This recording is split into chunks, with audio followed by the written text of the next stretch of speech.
Nunca había emigrado tanta gente en el planeta como ahora. Son millones que tienen que emigrar de un país a otro y esto se debe, entre otras cosas, a que el modelo económico lo que ha hecho es destruir hábitats, destruir economías, entonces la gente se queda sin nada y tiene que emigrar. Es un problema en todo el mundo. En todo el planeta. Histórico. Y es un gran pendiente de este gobierno en México. Y es un gran pendiente que tenemos en México. Porque más teniendo Estados Unidos de vecino arriba, Híjole. Sí, claro. se complica muchísimo. El tema Es un paso obligado Sí. para Estados Unidos, sobre todo para la gente que viene de toda América del Sur y sobre todo de Centroamérica. Y el tema son los derechos humanos, que no se sabe bien cómo manejarlos. Sí, claro, lo que está ocurriendo, por ejemplo, en todas partes es que el tema se está desbordando y hay constantes violaciones a los derechos. En un caso paradigmático es lo que está pasando en El Salvador. En El Salvador es lo que te iba a decir. En El Salvador. El trato que le están dando a los reos, a los migrantes, a los maras, Así es. es una cosa espeluznante. Bueno, en general todo el gobierno de Bukele y eso sí. Es espeluznante, o sea, lo de su economía, lo A de nosotros no se nos pueden parar los pelos cuando vemos eso, pero... A él sí. A ti sí. Y hasta a mí las sí se me cejas. paran. cejas. Sí, todas. No, pero además es curioso porque hay un sector que sigue viendo a Bukele como un héroe, como un... Como Gustavo de Hoyos. Ay, ¿qué dice, verdad? Que se tiene que aplicar. Se tiene que aplicar lo mismo. Pues mira, para que Gustavo de Hoyos no se le ocurra seguir diciendo eso, trajimos una invitada que sí sabe lo que está ocurriendo en El Salvador en las prisiones.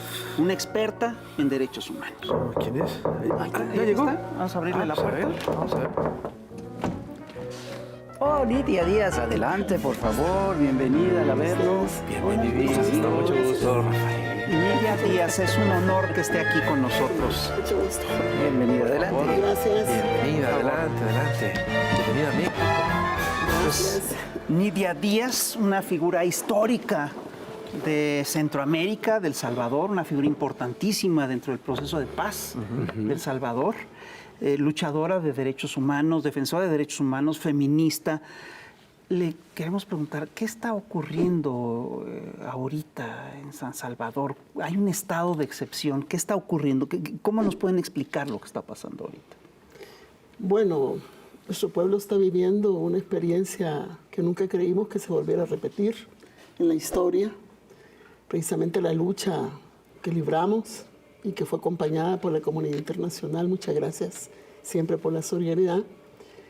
Se tomaron medidas de todo tipo para que nunca hubiera persecución, violación de derechos humanos, y ahora es lo que estamos viviendo, ¿verdad? Hace un año se estableció el régimen de excepción que suspendió 12 garantías constitucionales para todo el país, pero focalizado principalmente en lo que ellos llaman grupos terroristas que están en las maras y pandillas.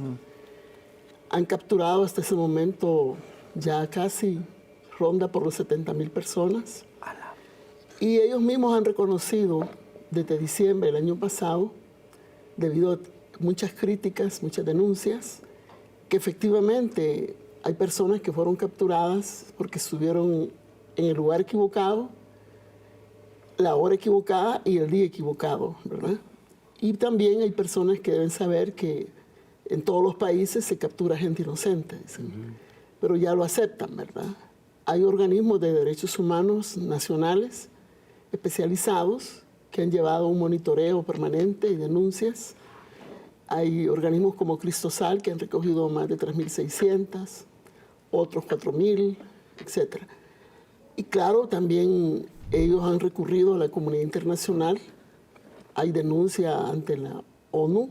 Ha llegado el Comité contra la Tortura, ha reportado, ha dado observación de que ahí sí hay torturas. Ya van sobrepasando las 150 personas muertas en las cárceles bajo el tutelaje precisamente del gobierno, ¿verdad? Porque hay una dirección de cárceles. Y la Constitución dice que las cárceles son centros de readaptación, ¿verdad? Donde las personas ingresan a cumplir una pena, pero aprovecha el Estado para redactar y se hace cargo, ¿verdad? En todo sentido de la persona detenida. Entonces, muchas organizaciones han recurrido en base a eso que ha declarado también el Comité de Tortura, que se han aplicado torturas, ¿verdad? Estigmatización, etcétera, golpes, porque hay una prepotencia del ejército, que aunque está prohibido que capture, es como una fuerza de contención, ¿verdad? Y se supone que es solo la seguridad pública. Pero la prepotencia es que lo que buscan es inculcar un temor en la población, entonces golpean, ¿verdad? Por ejemplo, la forma de allanar en la madrugada, en el día, a cualquier hora, las casas, rompen los objetos, roban, hacen, es decir, una intimidación que creíamos superada, porque nosotros precisamente, el principal acuerdo de paz fue darle un nuevo rol a la Fuerza Armada. Veníamos de una dictadura de 60 años y un nuevo concepto de seguridad pública. Y se redujo el ejército en un 51.2% y se depuró. La idea es que nunca más el ejército creciera más allá de lo debido en un país que está en un proceso de paz. Pero ahora se ha creado la figura del enemigo interno y entonces la meta es duplicar a donde dejamos el ejército, que era como 20.000, ahora 40.000, ¿verdad? Y con esa prepotencia, por ejemplo, si a usted lo paran frente a una pared, está usted parado y le meten zancadilla para que se caiga. Hay gente de los militares que andan en esto, pone la bota como diciendo, yo soy el que manda aquí. Y no es necesario. Entonces, de todas formas, está la tortura, el vejamen. Entonces, eso ha sido ya reportado. También se han acudido estos organismos al Consejo de Derechos Humanos, donde han circulado informes con el sello del Consejo de Derechos Humanos. Se ha conocido verbalmente también el caso. Y por otro lado, Amnistía Internacional quiso conversar con el presidente, mostró casos, no la quiso escuchar, y entonces fueron a la Corte Penal, porque hay como delito de lesa humanidad también en todo esto. De los casi 70.000, no todos están en este momento presos, ¿verdad? Porque el régimen de excepción, una de las garantías que suspende es el derecho al abogado y que lo va a ver hasta los 15 días.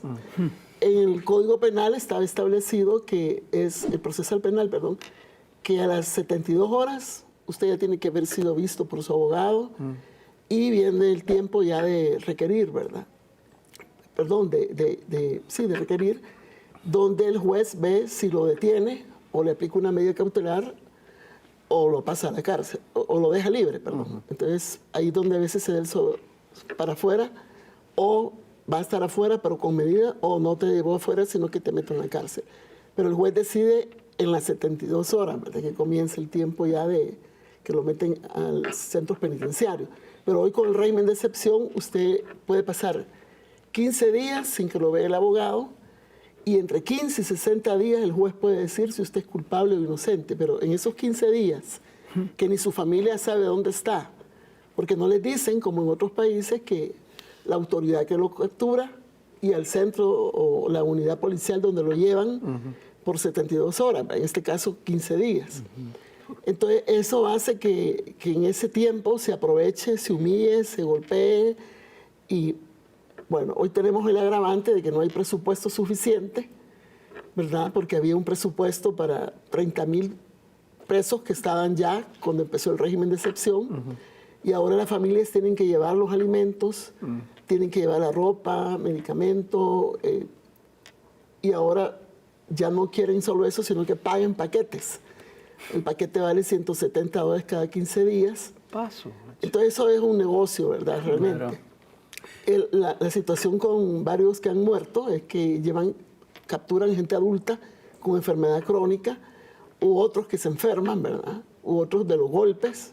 Hace 2 días salió el último muerto que fue golpeado bastante, ¿verdad? Entonces vivimos una situación de que se ha cambiado la normativa penal, tanto el código, porque se han aumentado años de cárceles para determinados delitos, el procesal penal también y la ley penitenciaria. Entonces, toda esa normativa penal endurece totalmente, ¿verdad? Si usted fuera mi papá y yo fuera la supuesta delincuente, entonces viene y por usted ser mi papá y por haber tenido en la casa, usted también es cómplice. Entonces, ahí se va ya creando una situación que el cómplice tiene 15 años de cárcel, o el jovencito que tiene menos de 18 años, que colaboró, ¿verdad?, como señal, como persona que daba información rápida, si venía la policía, esos ya están condenados hasta que tengan 18 años, ¿verdad? En centros de menores, pero ya están con penas adelantadas, ¿verdad? Digamos, al pasar los 18 años, tú vas a un centro carcelario y ahí ya van las penas. Todo esto es una situación que más temprano que tarde, pues, se va a pedir cuentas por los organismos internacionales porque nosotros somos suscriptores de convenios y tratados, ¿verdad? Igual que muchos países.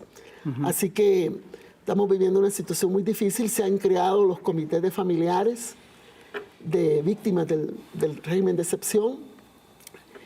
Ha creado una nueva cárcel, por cierto, que llama mucho la atención porque está en una zona baldía, así grande, ¿verdad? Que tiene capacidad para 40,000 presos de máxima seguridad. Se le llama Centro de Confinamiento contra el Terrorismo. Y los 4,000 que ha mandado ahí ya, esos no van a salir porque las sentencias que han dado los jueces ya no es promedio, sino que suma de años, ¿verdad? Entre 170. Todo eso ha sido repudiado a nivel mundial. Esto es parte del rompimiento de un pacto que tenía Bukele con las maras pandillas, que el anterior fiscal llevaba el caso como catedral, ¿verdad? Y donde estaban los vínculos, y por eso lo destituyeron el 1 de mayo del 2021, cuando ya tuvo la correlación de toda la asamblea. Y por otro lado, hay periodismo investigativo sobre esto. Gran tema. Y también, además de periodismo investigativo, hay inteligencia norteamericana, ¿verdad? Que recientemente están sacando nuevamente a luz pública esos pactos que habían y que se rompieron por, digamos, divergencias y quién manda, ¿verdad? Entonces, esa es la realidad que estamos viviendo. Nunca creímos volver a una situación porque, digamos que de 100 personas que se capturan, de esos casi 70,000, el 40-45% es gente inocente, que nada tiene que ver con maras y pandillas. Ay, esto no pinta nada bien. ¿Y sabes qué parece que pinta bien? Tampoco pinta nada bien. Es Bob Ross. Rob Boss. Rob Oz. Rob Boss. Rob Boss. Vamos a ir a un corte comercial y después regresamos con Rob Boss y regresamos. No se vayan. Volvemos.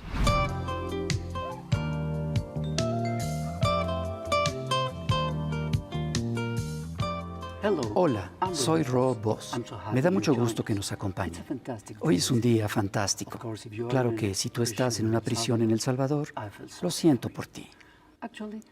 Justamente hoy haremos un bonito paisaje salvadoreño.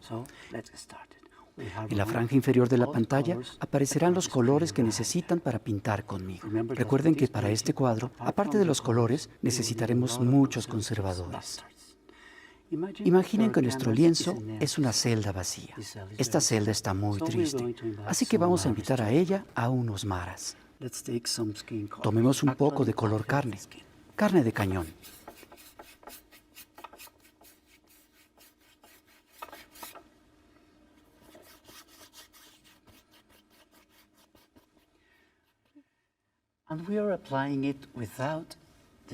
Y vamos aplicándolo sin el menor respeto a sus derechos humanos.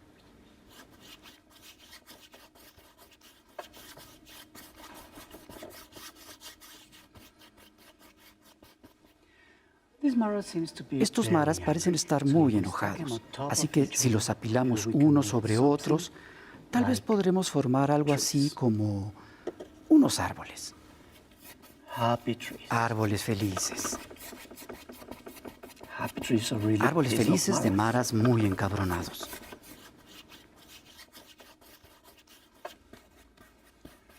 Pero estos maras están muy solos, ¿no creen? Así que tomemos una mezcla de fuchsia facho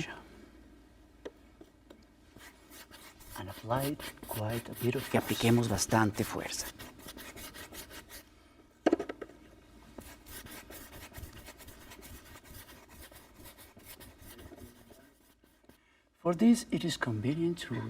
Para esto, conviene tomar la Asamblea Legislativa acompañado con mucho verde olivo. Ahí está. Es realmente hermoso.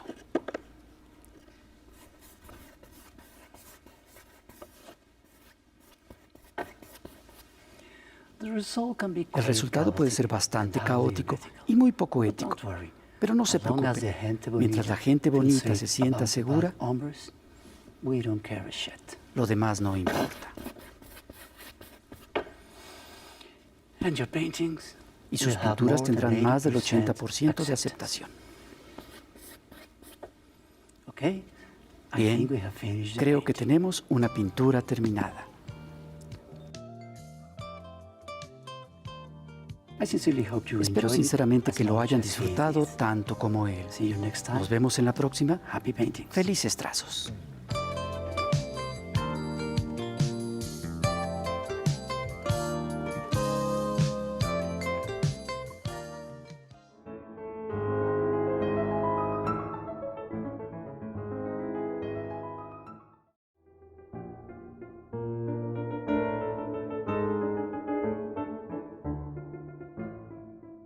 Seguimos aquí en Chamuco TV platicando con Nidia Díaz y este panorama que nos platica, que nos describe es realmente terrible. Y quien está aplicando todo esto es un personaje sui generis, que es Nayib Bukele, que pues muchos han comparado con Trump, con Bolsonaro, es más o menos este perfil muy conservador, muy reaccionario, muy en contra de los derechos humanos, muy en contra de aceptar cosas como el calentamiento global, muy mediático, populista, muy mediático, de derecha, Sí.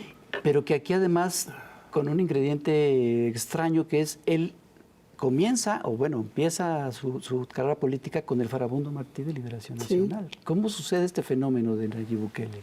Bueno, nosotros éramos mucho más amigos del papá, don Armando, que era un palestino que nos abrigó con la causa palestina y él sí tenía un perfil presidenciable. Empresarios, nosotros no tenemos nada contra los empresarios, eran unas personas progresistas. Hay muchos en El Salvador palestinos. Y era un joven empresario. Tenía discoteca, tenía la importación y comercialización de las motos Yamaha. Y con el papá tenían una empresa de publicidad.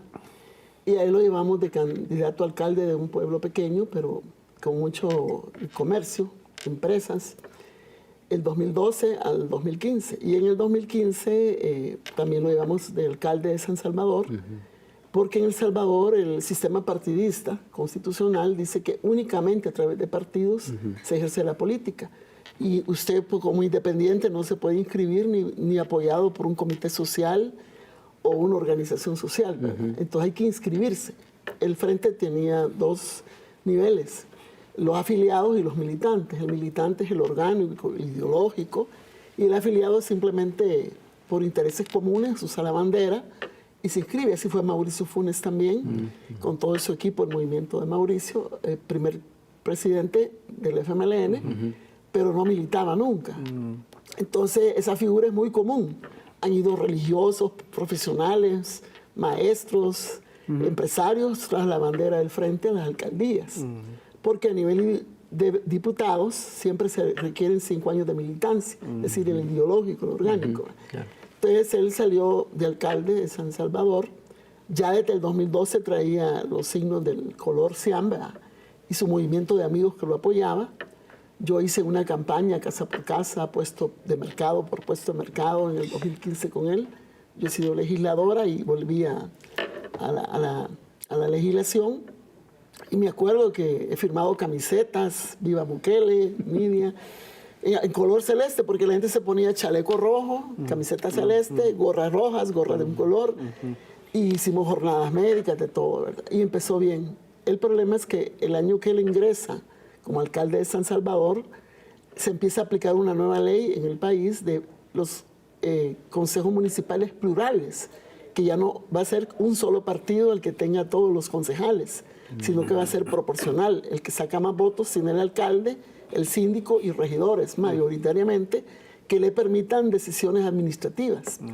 Entonces él empieza a promover mucho el movimiento que él quería, ¿verdad? Bukele. Y empieza a contrarrestar la incidencia territorial del Frente, ¿verdad? Y empezaron ya las perspectivas diferentes.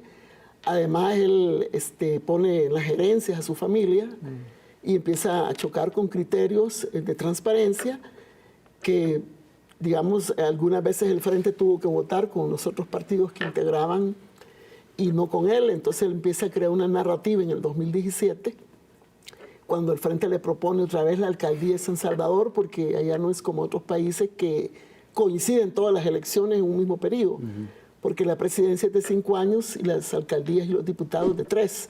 Entonces venían en el 2018 las alcaldías y el 2019 la presidencia.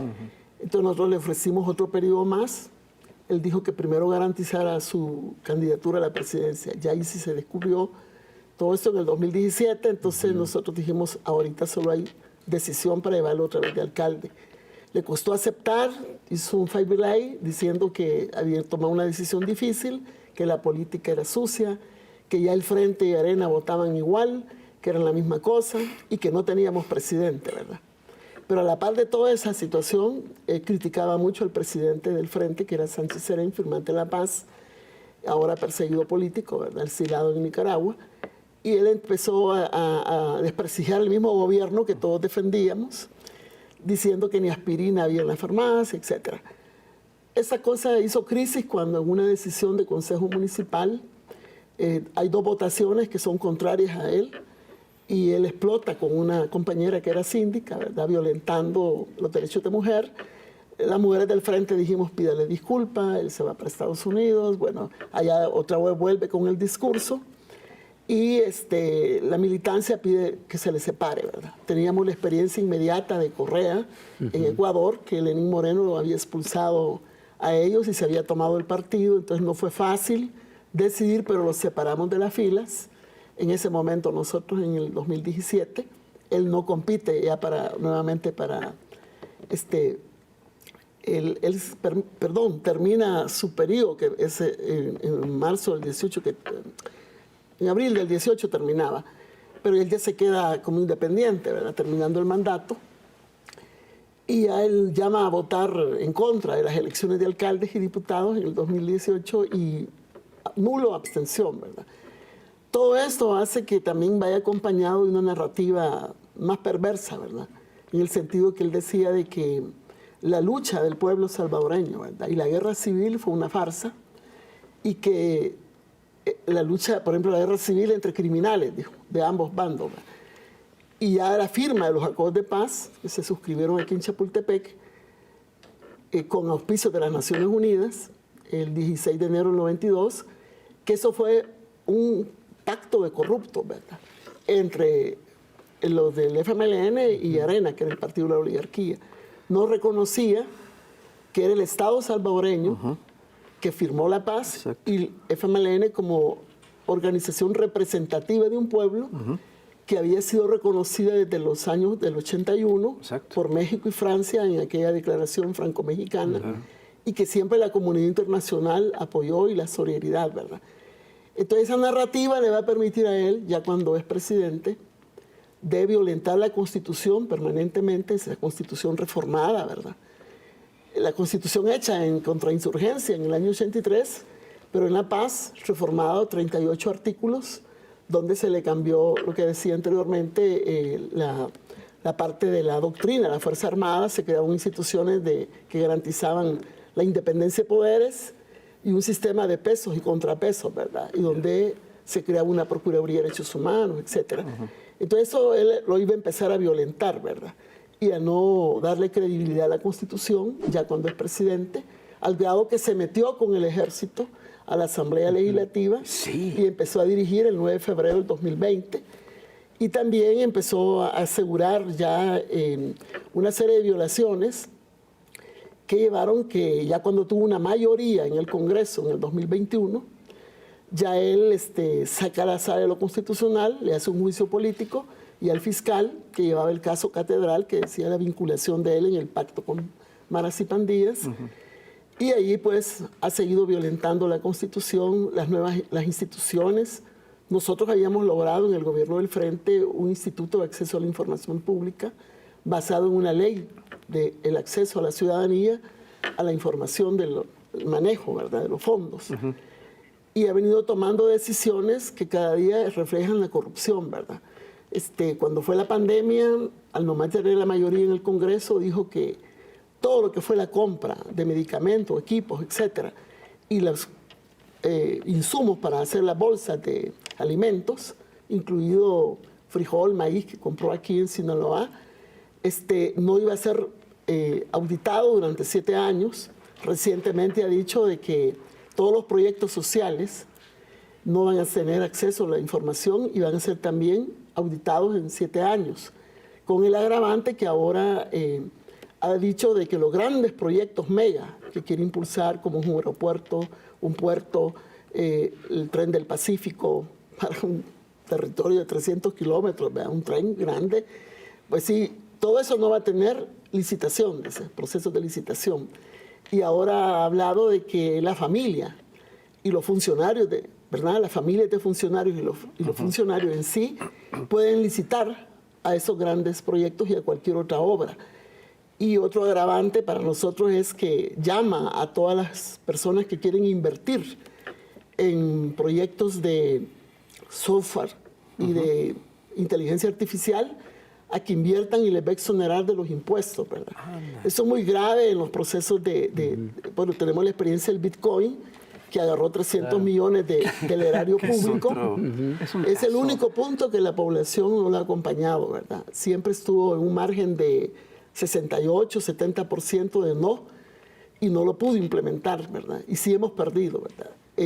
La empresa de la familia se llama Chihuahua, que son los cajeros, donde se iba, esos todavía, hay unos porque ya recogió varios, porque no es efectivo eso, ¿verdad?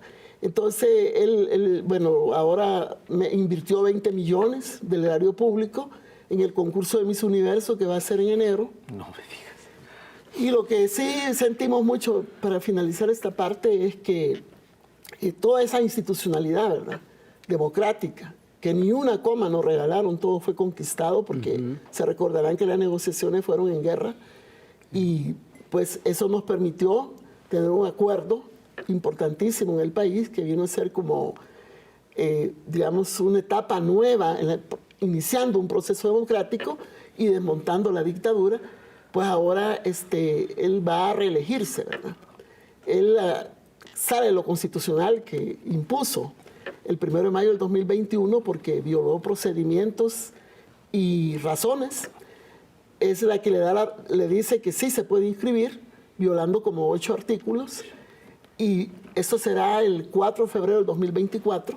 Ya hay una campaña adelantada porque el partido Nuevas Ideas ha bajado. Entonces los diputados andan ahora hacia la reelección, etc. Entonces venimos a una situación muy difícil. Hay una resistencia popular en el país, ¿verdad? No es que la gente esté pasiva. Hay una persecución política a los liderazgos porque los considera enemigos, tanto de izquierda como de derecha. Particularmente nosotros tenemos 36 casos de persecución, unos presos, otros en las casas, y así, ¿verdad? Y otros indagados. Entonces no es fácil el momento. Hay comités de familiares de presos, hay una serie de desaparecidos, no solo del conflicto, sino que también actualmente de víctimas de ahora, de las maras, ¿verdad? Entonces no es fácil, pero siempre hay una esperanza, todo tiene un tiempo, y por eso la lucha de resistencia popular está ahí. Señora mía, hay un tema muy fuerte en El Salvador sobre el ejército, precisamente este poder que tiene desde hace décadas. La situación de la guerra, la situación de la búsqueda de la paz y todo esto, pero hay muchos pendientes, hay mucha impunidad. El tema de la matanza del Mozote sigue, creo que en veremos, sigue pendiente el tema. Recuerdo que hubo el caso de que casi se escondió geográficamente, mediáticamente, políticamente el juicio a los militares responsables de esa situación y que todavía está en veremos. La gente todavía necesita saber qué pasó. Hay un ejército muy poderoso, hay mucha desinformación, hay gente que quiere enterrar todo esto. ¿En qué situación está? Mira, todavía tenemos una deuda con todas las víctimas, ¿verdad? Exacto. Hubieron en El Salvador más de 80.000 muertos, 8.000 desaparecidos, gente en el exilio, habían presos políticos cuando se firmó la paz que salieron de las cárceles y también regresó mucha gente. Para ir superando la impunidad, nosotros tomamos acuerdos para que los hechos no se repitan en el sentido de la reforma constitucional que abarcó doctrina, una nueva seguridad pública, pero también medidas. Se redujo el ejército un 51.2% y se depuró 114 militares salieron por abuso de autoridad, por corrupción y por haber obstaculizado la justicia. Se creó un nuevo organismo de inteligencia del Estado y la seguridad pública fue separada de la Fuerza Armada. Es decir, una serie de medidas para ir garantizando que iba a ser una policía civil. Y se disolvieron todos los cuerpos de seguridad anterior, Guardia, Policía Nacional, Policía de Hacienda, y por supuesto se suprimieron todos los batallones élites que fueron asesinos como el Aclacat, que hizo la masacre del Mozote. Exacto. Quedaron ellos vivos, ¿verdad? No fue como Cuba, que, bueno, derrotó militarmente el ejército y subieron presos y todo, y se fueron. O en Nicaragua, la nuestra es disolver los organismos y ofrecer proyectos de reinserción, mientras la Comisión de la Verdad que se instaló daba informaciones precisas para seguir las investigaciones y aplicar justicia transicional. Cuando se firmó la paz, empezó un periodo de un año que por cada cumplimiento de acuerdos de paz, en el caso de nuestro ejército guerrillero, se iba a ir insertando en la vida institucional, ¿verdad? Un 20% de cumplimiento de acuerdo, un 20% guerrillero, y se iba a ir suprimiendo todos estos organismos que he hablado y también reduciendo el ejército. Era una cosa. Hasta el 15 de diciembre. La Comisión de la Verdad se instaló en junio del 92 y dio su informe 3 meses después que nosotros habíamos autodestruido las armas, ¿verdad? Porque por cada grupo que se desmovilizaba, el 20%, las armas se metían en un container bajo custodia de la ONU.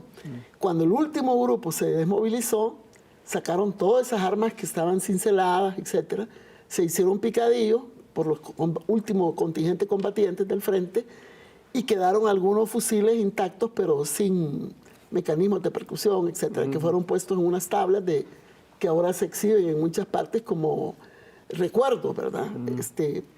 Digamos, son de exhibición.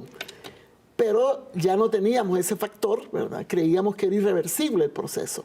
Entonces, cuando viene la Comisión de la Verdad a dar el informe en marzo del 93, Cristiani, toda la Fuerza Armada, rechazaron el informe, porque el 87.3% de todos los casos atroces que se dieron eran responsabilidad del Estado y de los escuadrones, de los grupos paramilitares.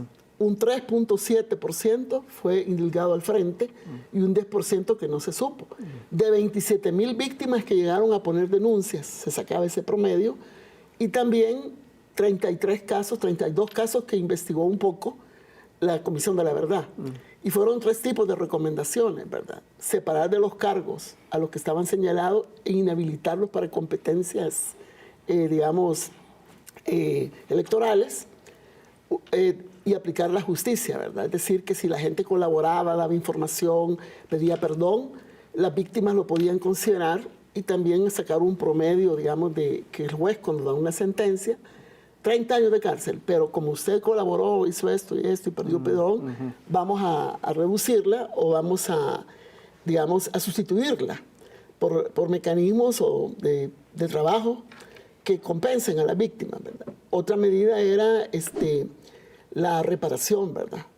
Material y moral de las víctimas, museos, simbología, y también reparación, ¿verdad? Material, que significaba una pensión, algo digno, ¿verdad? Y lo otro eran todas las reformas políticas que ya se habían iniciado para no repetición.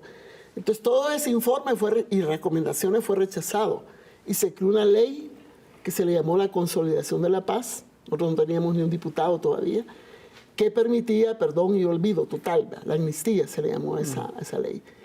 Esa ley fue vigente 23 años, hasta que una sala de lo constitucional del 2016 la declaró inconstitucional y mandó a hacer una nueva ley de reconciliación basada en la memoria, la verdad, la justicia y la no repetición de hechos, ¿verdad? Estando el gobierno de Sánchez Serén, se hizo esa indicación de la sala. Nosotros trabajamos 3 años en ella, pero al final las víctimas no quedaban satisfechas todavía en el tema de justicia, en el tema de que no había acceso a los archivos inmediatamente, entre ellos el caso del Mozote. Bueno, la cosa es que Bukele ya estaba en el gobierno, ya había ganado en el 2019, y la ley salió en el 2021 y no se pudo revertir. No se pudo, digamos, superar la observación todavía que Bukele le vetó por dos cosas, porque se volvía a reiterar que el ejército no se podía meter en las cosas políticas, porque ya se había metido a la asamblea, y porque había que reparar como Estado a la víctima. Entonces dijo, nosotros no hemos hecho nada, estos son los criminales de nosotros, ahí argumentó otra vez. La cuestión es que hasta este día, a esta hora, todo lo poquito que habían hecho los gobiernos del frente, como pedir perdón, reconocer, empezó un proceso de reparación, hubo símbolos, tenían programas las víctimas en la televisión para recordar, y había un proceso de reparaciones en varios temas. Todo eso se quedó atrás, ¿verdad? Ya no hay ni 5 que se dé a las víctimas y no se ha avanzado. Recientemente, que fue el Día de la Verdad y la Memoria en El Salvador, por ser Día Nacional de San Romero, las víctimas llegaron otra vez al Congreso, ¿verdad? A decir, hagamos otra vez la ley, pero no hay eco ahorita. Con el agravante que está estigmatizado todo ese periodo diciendo que fue una lucha de corruptos, lucha de aquí, farsa. Entonces vivimos un momento muy... Y los símbolos han querido desmontarse, ¿verdad? Todo lo que es el mozote. Botaron el mural que habían hecho las víctimas, han hecho otro. No quieren dar los archivos, ¿verdad? Que es el punto central. Quitaron al juez que había llevado el caso, porque al nombrarse una nueva sala de lo constitucional en el 2021, también se hizo una ley que todos los jueces mayores de 60 años o que tuvieran 30 años de servicio para afuera. Y entonces, entre esos jueces, se fueron muchos que tenían casos de violaciones de derechos humanos en el conflicto o antes del conflicto, y también los fiscales, ¿verdad? Mayores de 30 años de 60 años y 30 años de servicio para afuera. Entonces, todo eso fue para acomodar un sistema judicial y un ministerio público que ya traía casos, ¿verdad? Adecuarlo a la medida del régimen actual. Entonces sí estamos viviendo situaciones difíciles porque, por ejemplo, el Monumento a la Reconciliación, ¿verdad? Que habíamos hecho, era muy bueno. Ese se quiso desmontar hasta llevar unas grúas y el propio secretario general de las Naciones Unidas le habló a Bukele que no destruya. Pero muchos murales populares que habían, o símbolos, sí han sido destruidos, ¿verdad? Por los alcaldes actuales de Nuevas Ideas. Entonces, un retroceso muy, muy fuerte que hemos tenido también en materia de memoria. Una pregunta. A mí lo que me llama la atención es el enorme esfuerzo que ha hecho el pueblo salvadoreño por salir de la violencia, por salir de las lógicas de guerra interna, etcétera, y lo fácil que es echar esto abajo. Porque lo que usted me está diciendo es que Nayib Bukele en realidad no es el héroe que piensa Gustavo de Hoyos Walter aquí en México, que piensa que es realmente un héroe fantástico, un demócrata extraordinario. No lo es, ¿verdad? No, pero ¿por qué es tan difícil cambiar la historia? Uy, qué pregunta. Uy, por ahora. No, porque es un esfuerzo. Mira, nosotros hemos aprendido lecciones, ¿verdad? Primero que nada es lineal, ¿verdad?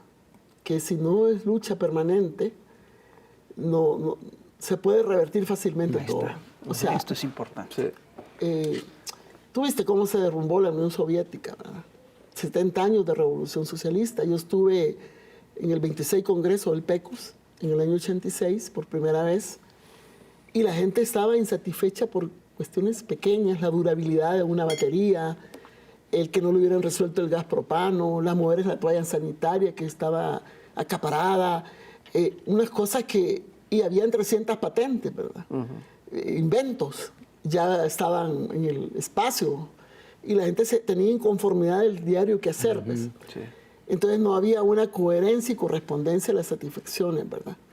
Y se desmoronó un bloque socialista europeo. Y ahora está en procesos de lucha, otra situación. Entonces, nosotros aprendimos esa lección de que si eran los referentes que tenía la izquierda, ¿verdad? Y otros pueblos han resistido, como Cuba, como Vietnam, que están siempre, ¿verdad? Porque cultivan la memoria, cultivan la parte, digamos, del proceso. Y, bueno, nosotros estuvimos 10 años en el gobierno, ¿verdad? Nos costó. E hicimos conquistas para que nunca más se volvieran a repetir los hechos de dictaduras de 60 años. Yo nací bajo dictadura militar crecí bajo dictaduras militares y me organicé y luché contra esa dictadura, ¿verdad? Ahora tenemos una nueva modalidad de la dictadura, ¿verdad? Militar, apoyada por los militares, pero un civil. Y un modo de gobernar autoritario de control de los poderes. Nosotros aprendimos en la lucha que no es que uno aspire a tener incidencia en todos los poderes, pero con un objetivo, favorecer al pueblo, democratizar mucho más, ¿verdad? Entonces no es que uno se oponga a que haya una incidencia real, no solo en el Poder Ejecutivo, sino que en otros poderes. El problema es, ¿para qué querés el poder, verdad? Si para favorecer a los sectores populares, para hacer una transformación estructural, o para hacerte tú más rico con un modelo neoliberal que propicia, por ejemplo, en el caso Bukele, es el de los más grandes neoliberales que hay ahorita en el nuevo bloque económico que se está configurando en El Salvador, acorde a la revolución tecnológica, la cuarta revolución tecnológica mundial, porque le da, vengan aquí, todos los que quieran invertir en software, sí, en inteligencia artificial, el Bitcoin, los grandes proyectos, ¿verdad? Da la puerta abierta, ¿verdad? La mesa está servida. Sí, entonces vengan acá, ¿verdad? Aquí nadie se opone, no hay ya un sistema de pesos contra pesos, hay información que se va a dar hasta en 7 años, etcétera. Y formar sociedades, ¿verdad? Familiares y también con otros funcionarios. Entonces uno dice, bueno, no es que él sea antioligárquico, no. Si me habla de Trump, era fanático de Trump. Cuando él ganó, Trump era el presidente de Estados Unidos y el que le mandó de embajador era precisamente el que dirigió los asesores norteamericanos que hubieron en El Salvador, permanentemente 300. A mí me capturó un cubano americano, siempre lo he dicho, tengo un testimonio escrito, que era asesor de los GOES, Grupos de Operación Especial, porque habían 8 asesores por guarnición, ¿verdad? Me refiero a brigadas, destacamentos, el pentagonito que teníamos, ¿verdad? Que era inteligencia, dirigida por los norteamericanos, no por el pueblo, sino por, bueno, los yanquis, pues los asesores, ¿verdad? Entonces, el coronel que llegó ahí de embajador, Johnson, era el que andaba en los helicópteros supervisando a todos, ¿verdad? Y lo mandó de embajador. Y a la par se sentaba en el Consejo de Ministros porque Nayib lo invitaba. Y el día que se metió a la asamblea con el ejército y la seguridad pública, el coronel hizo un Twitter felicitándolo, ¿verdad? Es decir, la pérdida que tuvo Nayib cuando se fue a Trump es que entró los demócratas con un conjunto de congresistas que empezaron a exigir a la administración Biden que se cumplieran 2 ejes del Triángulo del Norte que nunca se tocaban para Bukele, no los supervisaba Trump, que era transparencia e institucionalidad. Él supervisaba prosperidad, seguridad y migración, pero habían 2 ejes más que era precisamente institucionalidad y transparencia, que se lo permitían, le toleraban que jugara con todo, ¿verdad? Entonces, ya cuando llega Biden, recibe informaciones de congresistas como Norma Torres, como McGovern, es decir, que habían estado en los procesos de El Salvador acompañando a exigirle transparencia e institucionalidad, que no se meta. Usted vio cómo Trump se quiso meter al Capitolio, ¿verdad? O Bolsonaro ahorita con puras redes y cosas así. Pues ellos tienen un margen también dentro del estereotipo que tienen de la democracia. Pero no hay contradicciones secundarias en esa exigencia. Nunca le van a aplicar una medida que no va a ser ya más allá de algunos funcionarios de él salir en listas, Engels, por ejemplo, y quitar la visa. A mí no me la dan nunca. Es decir, se puede vivir sin visa, pero ya cuando empiezas a hacer medidas como las que hacen contra Cuba, contra Venezuela, contra otros pueblos, bueno, la misma Nicaragua, asediados, ¿verdad? O medidas así que afectan y se convierten en delitos de lesa humanidad contra los pueblos. En El Salvador nunca va a suceder eso, ¿va? Porque para empezar, nuestros 3 millones de habitantes en Estados Unidos que mandan remesas, casi igual que el Producto Interno Bruto, ¿verdad?, de El Salvador. Es decir, ellos dan también impuestos en Estados Unidos. Todos nuestros compatriotas pagan impuestos que mantienen economía. Entonces, a él no le interesa meterse con eso de de las remesas y por eso no va a tomar bloqueos, ¿verdad? Como lo hacen, por ejemplo, contra Cuba. Entonces, quiero hacer ver pues que este régimen actual nosotros lo caracterizamos con 4 o 5 cosas, ¿verdad? Autoritario, unos más, otros menos, dicen fascista, otros fascistoide, pero la verdad es que controla el poder total ahora, ¿verdad? Tiene el órgano judicial, la sala, ha recomodado, tiene el parlamento, tiene un bloque oficialista que tiene la mayoría absoluta, ya ni siquiera mayoría simple o calificada, como llamamos, sino que absoluta. Tiene una oposición de 20 diputados, integrantes de 4 partidos, ¿verdad? 3 de derecha y el Frente, que tiene el peor periodo de desacumulación, ¿verdad? Institucional. Tenemos 4 diputados, todos jóvenes, 3 mujeres, un compañero. Si hablamos de las nuevas generaciones, cómo se representan, te digo que está bien, porque más mujeres, por ser 53% de la población nosotros, y juventud. Ahí están dando la batalla, ¿verdad? Pero decimos, bueno, tiene el control de la Asamblea, cambió reglas de funcionamiento, tiene el órgano legislativo, el órgano judicial y tiene el Ejecutivo. Además tiene el Ministerio Público, la investigación del delito.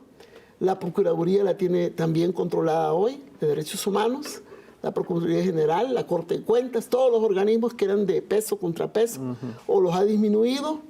Entonces él tiene todo el poder. Entonces es autoritario no solo por tener eso, sino por las medidas. Más el poder de la prensa y el poder oligárquico que está con él, ¿verdad? Entonces es un gobierno autoritario, neoliberal y además con grandes posibilidades de reelegirse y con toda la intención de hacerlo. Tiene también corrupción, ¿verdad? Es decir, no es que me dicen, hallale un punto bueno, pues, por favor. Yo digo, bueno, ¿en qué sentido, verdad?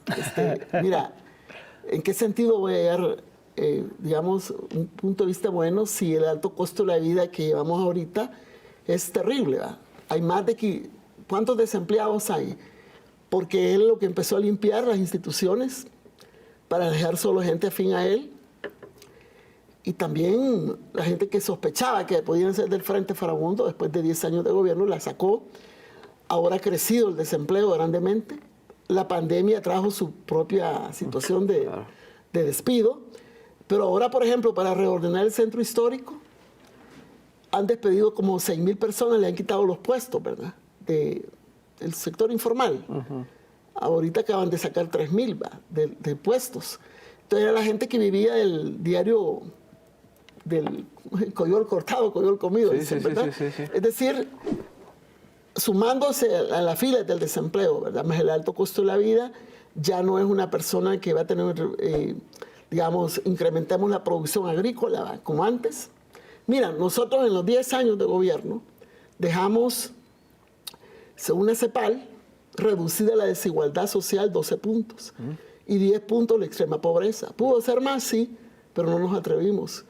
Es decir, las izquierdas cuando llegan a los gobiernos tienen una posibilidad también histórica. A veces no controlamos el poder judicial ni el poder legislativo, pero tenemos en nuestras manos posibilidades de atrevernos a hacer cosas para hacer avanzar la transformación de un país.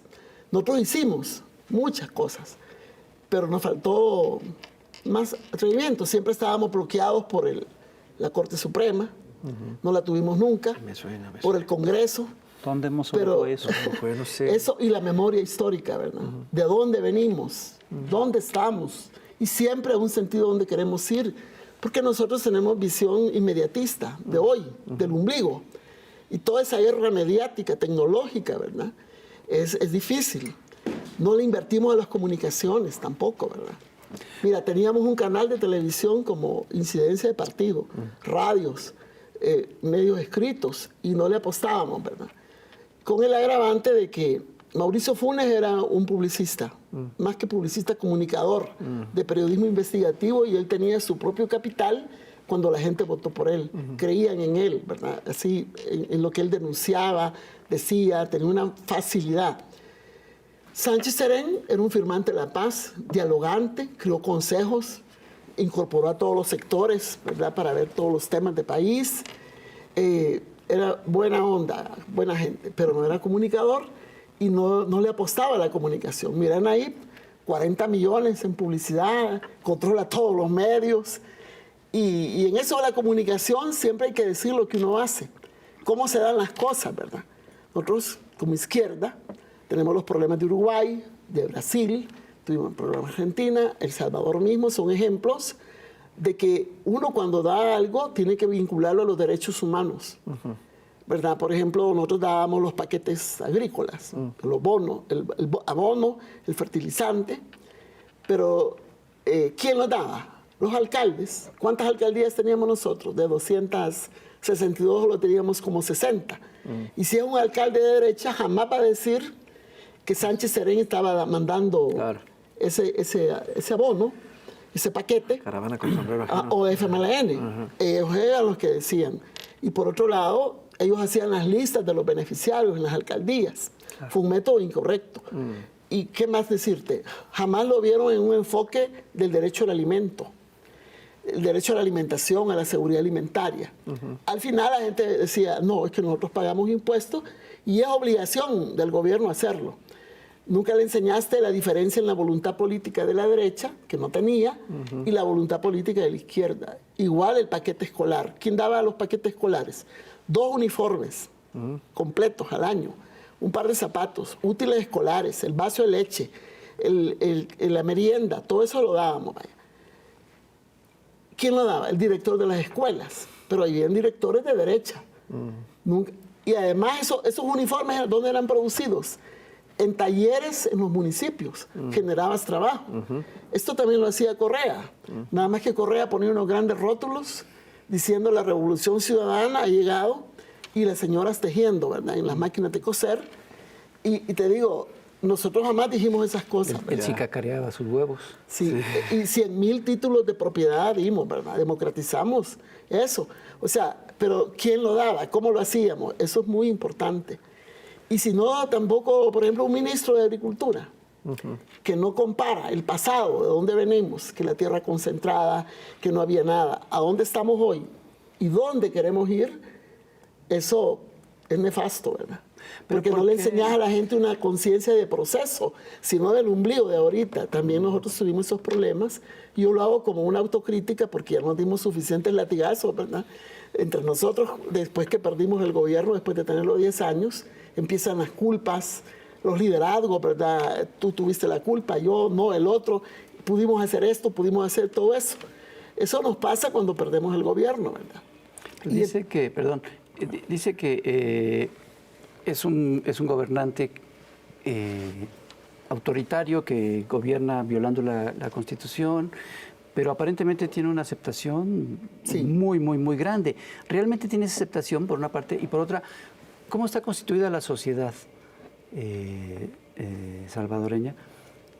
Bueno, existe un poder económico. Nosotros le llamábamos antes la oligarquía. Primero, cuando empezamos la lucha popular, eran 14, después se fueron 7. Una oligarquía que fue terrateniente, ¿verdad? Agroexportadora, y después se convirtió en financiera. Ahora se ha readecuado, ¿verdad? Empezaron ciertas contradicciones con ellos, con Nayib y con la oligarquía, más la gremial, ¿verdad? Sobre todo ciertos sectores. Pero al final, en una reunión que hubo al inicio de su gestión, él ofreció, ¿verdad? Reunió a todos los grandes oligarcas y les dijo que estaba dispuesto a trabajar con ellos. Por ejemplo, Griet, uno de los millonarios, hay otro grupo que se alineó y otros que entraron en contradicción, como eran los dedicados más al comercio. Pero al final se alinearon, ¿verdad? Grandes empresarios. Pero la gente... Bueno, la gente en general. Sí, mira, el sector industrial desarrollado no ha estado mucho, ¿verdad?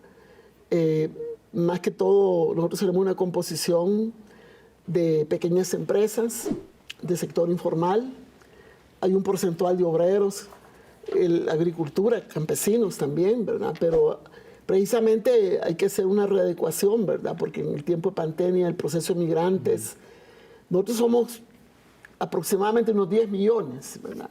7 más o menos están en el país y unos 3 particularmente en la diáspora, pero centrados más que todo en Estados Unidos, ¿verdad? Hay unos por allá por Italia, que son como unos 60,000, en España, bueno, en Barcelona, ¿verdad? Y así regaditos.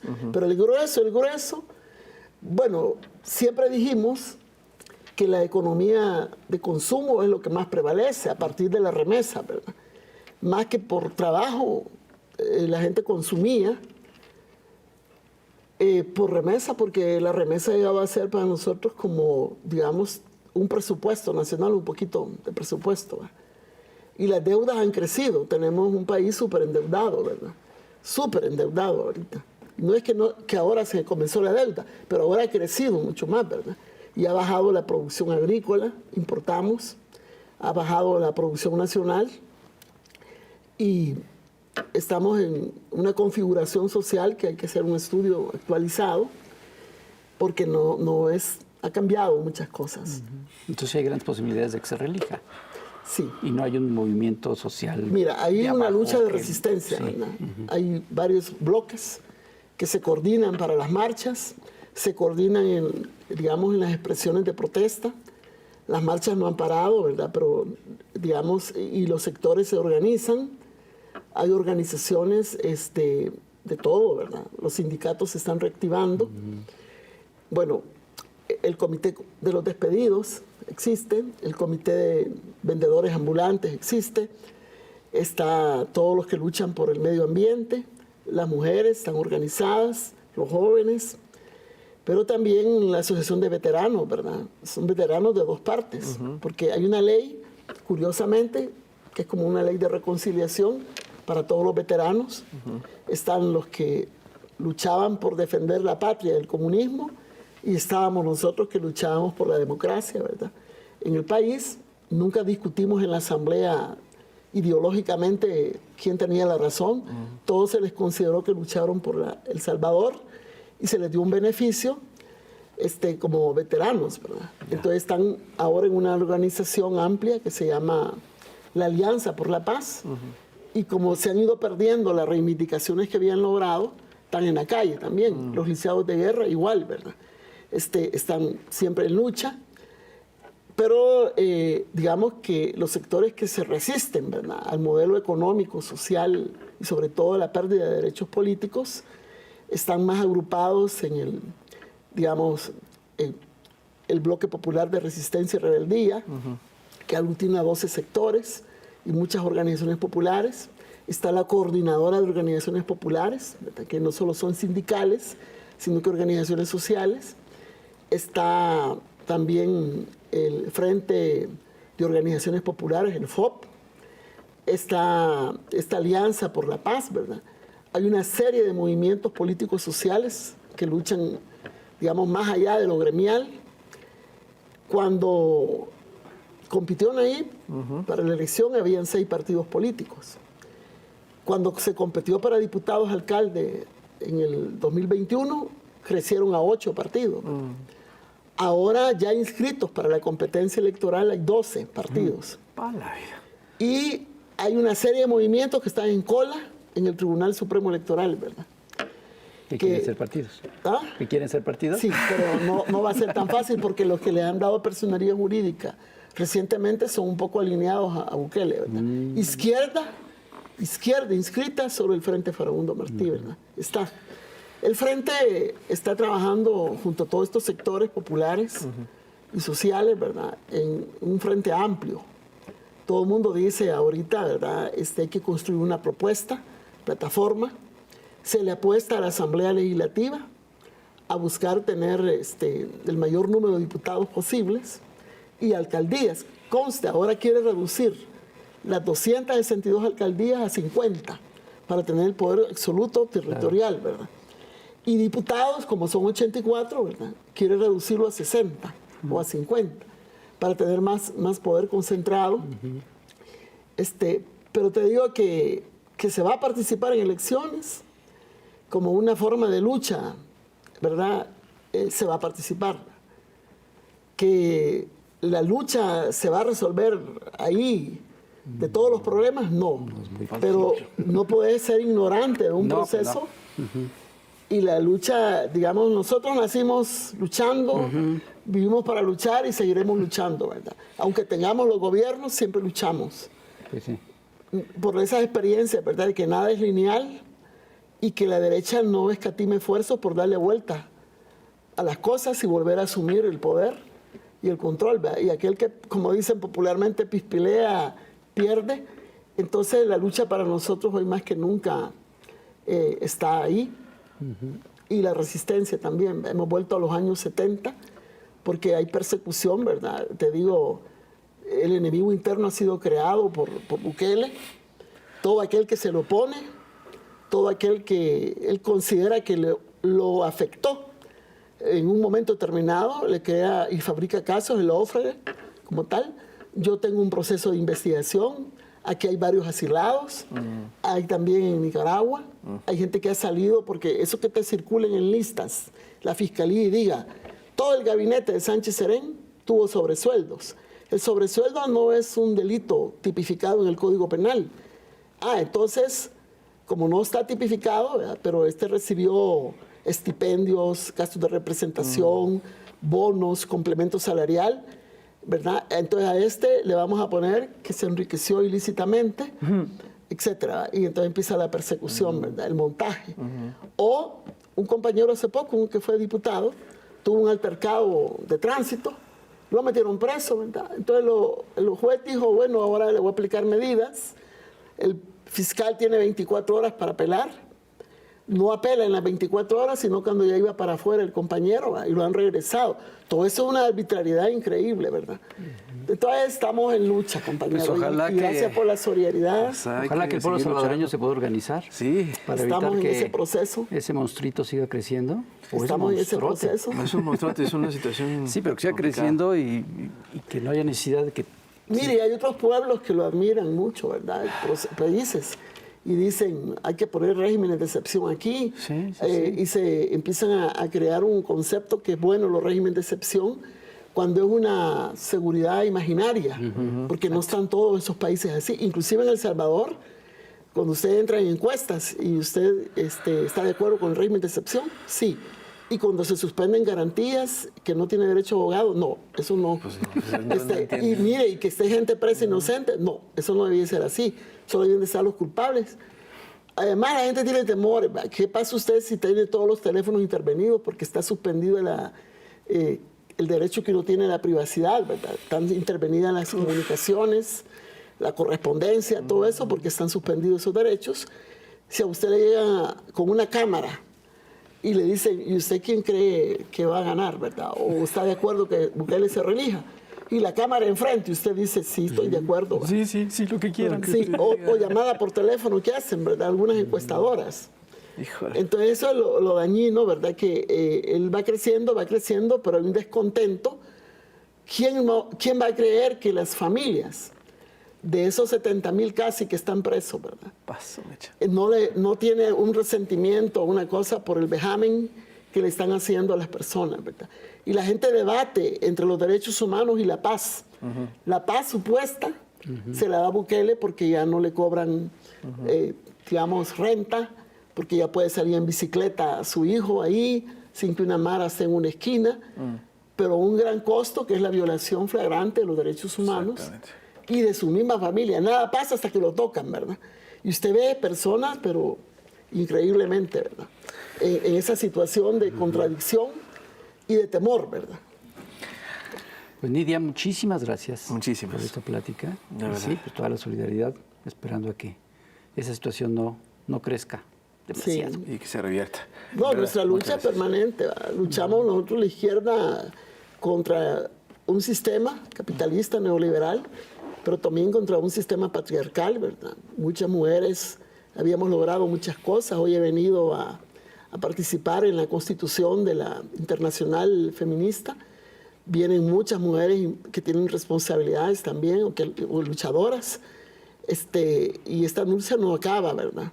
O sea, El nuevo estereotipo de la masculinidad hay que construirlo en nuestros procesos de transformación y de cambio, porque somos muchas mujeres las que enfrentamos también toda esta flagrante violación, las madres, Usted viera la foto, ¿verdad? Son dramáticas. Las primeras en línea buscando a sus hijos son las mujeres. Ay, pues, Bueno, muchas gracias. Y ha sido un gusto conversar, estar en este programa. En verdad, bienvenida. Tan envidiado por mucha gente y les felicito.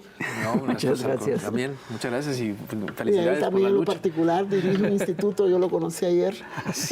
Muy bueno. Pues muchas gracias, señoras y señores. Otro programón para compartir, ya lo sabe. Cuídense mucho, nos vemos a la próxima y coméntenlo. Bye. Nos vemos. Hasta luego. Chao.